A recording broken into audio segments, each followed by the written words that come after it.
Você ou alguém que você conhece está prestes a ter um bebê nos próximos tempos? Já ouviu falar em testes de triagem neonatal para descobrir se o recém-nascido tem algum problema de saúde? Sabe que testes são esses, como eles são feitos e qual a importância deles? É sobre isso que eu vou falar. Testes de triagem neonatal.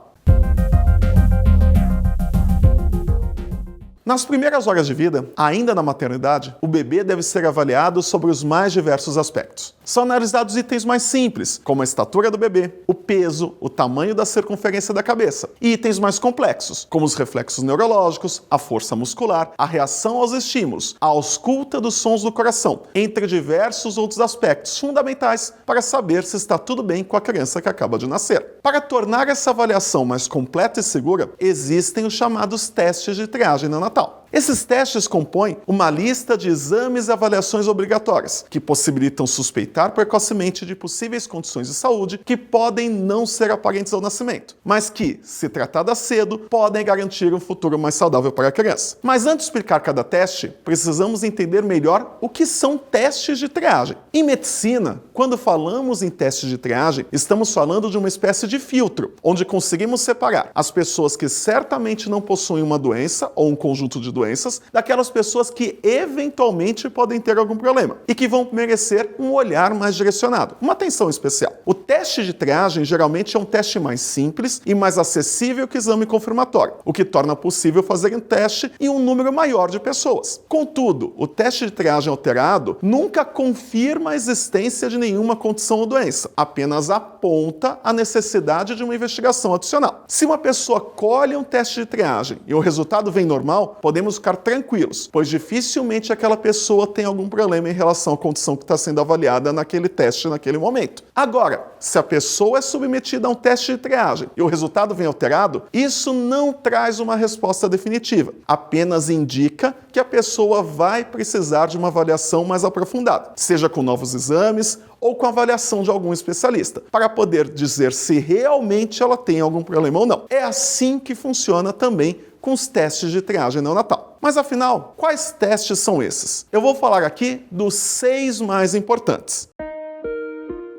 O primeiro é o teste do pezinho, que certamente é o teste de triagem neonatal mais famoso, mas não é o único dessa lista. O teste do pezinho tem esse nome porque ele é realizado a partir de algumas gotinhas de sangue que são obtidas através de um pequeno furinho, que é realizado na pele do calcanhar do recém-nascido. O calcanhar é o local escolhido para a coleta do exame por ser uma área menos dolorosa para o bebê. Essas gotinhas de sangue que são colocadas num papel especial, que absorve o sangue. E esse papel é enviado a um laboratório para fazer uma análise de uma lista extensa de doenças genéticas, metabólicas e infecciosas, como o hipotireoidismo, a fenilcetonúria, a fibrose cística, a anemia falciforme, entre outros exemplos. Existe mais de um tipo de teste de pezinho, com pesquisas mais restritas ou mais amplas. As opções de teste do pezinho podem variar de maternidade para maternidade, existindo alternativas capazes de investigar mais de 50 diferentes tipos de doença. O teste do pezinho é um dos exames mais importantes da vida de uma pessoa, pois rastreia doenças que teriam chance de deixar sequelas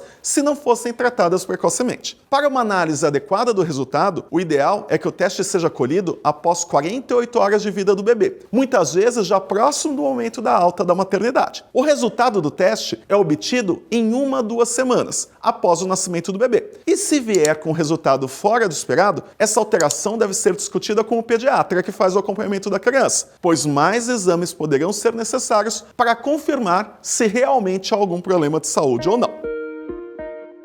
O segundo teste é o teste do olhinho, também chamado de teste do reflexo vermelho. O teste é muito simples. O pediatra coloca na frente do bebê, a uns 50 centímetros de distância do rosto do bebê, um aparelho chamado oftalmoscópio, que emite uma luz. Quando o bebê olha para a luz, nós vemos, através da pupila, o reflexo dessa luz na retina. O esperado é que o reflexo da luz na retina tenha uma cor avermelhada. Daí vem o nome de teste do reflexo vermelho. A cor alaranjada ou amarelada também é aceitável. É semelhante ao reflexo que nós vemos quando uma pessoa está olhando diretamente para o flash de uma câmera fotográfica, fazendo com que o centro do olho, chamado de pupila, fique vermelho na fotografia. É um exame rápido, indolor, sem necessidade de uso de colírios e sem necessidade de dilatação das pupilas. Se, ao fazer o exame, o reflexo vermelho não aparecer em um ou ambos os olhos, isso pode indicar algum problema na visão da criança, como o glaucoma, o retinoblastoma e a catarata congênita, por exemplo. Mas, como já falei lá no começo, é um teste de triagem, ou seja, se vier alterado, só vai indicar a necessidade de uma avaliação precoce com o oftalmologista, para uma análise mais detalhada, que permita confirmar se realmente existe ou não algum problema com a saúde ocular da criança. O teste do olhinho é tão importante que deve ser repetido periodicamente nas consultas com o pediatra nos primeiros anos de vida.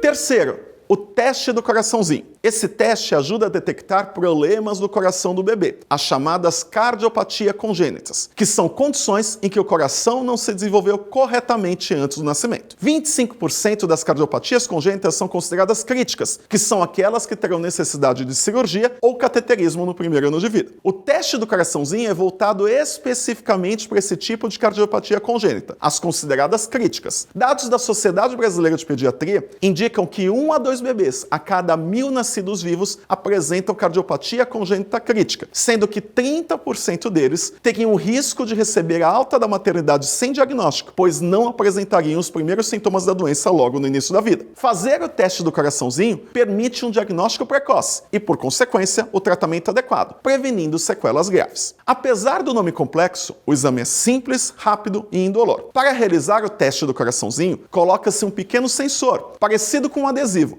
na mãozinha direita e depois em um dos pezinhos do bebê. Esse sensor tem um fio que se liga a um aparelho chamado oxímetro, que mede a saturação de oxigênio no sangue do bebê. O oxigênio é fundamental para o funcionamento do corpo, e o coração é responsável por bombear o sangue, levando oxigênio para todas as partes do corpo. Se o coração não estiver funcionando corretamente, pode haver menos oxigênio no sangue, o que será detectado nesse teste. Se o teste vier alterado, ele deve ser repetido em 1 hora. Se continuar alterado, outros exames, como o ecocardiograma, que é o ultrassom do coração, e até a avaliação de um cardiologista, podem ser necessários. O recomendável é que esse teste seja realizado nas primeiras 24 a 48 horas após o nascimento.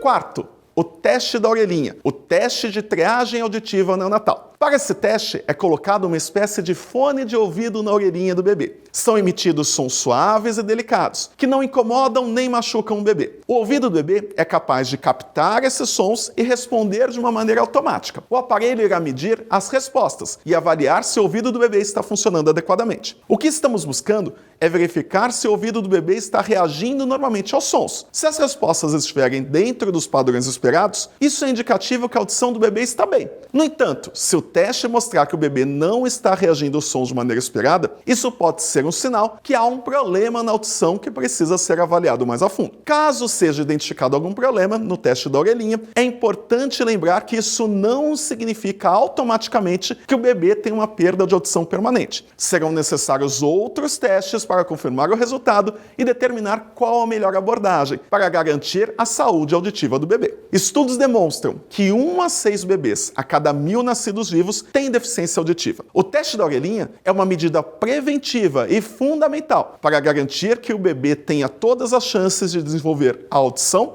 e a fala normalmente. Identificar e tratar problemas auditivos precocemente pode fazer uma diferença significativa no desenvolvimento da linguagem e da comunicação do bebê.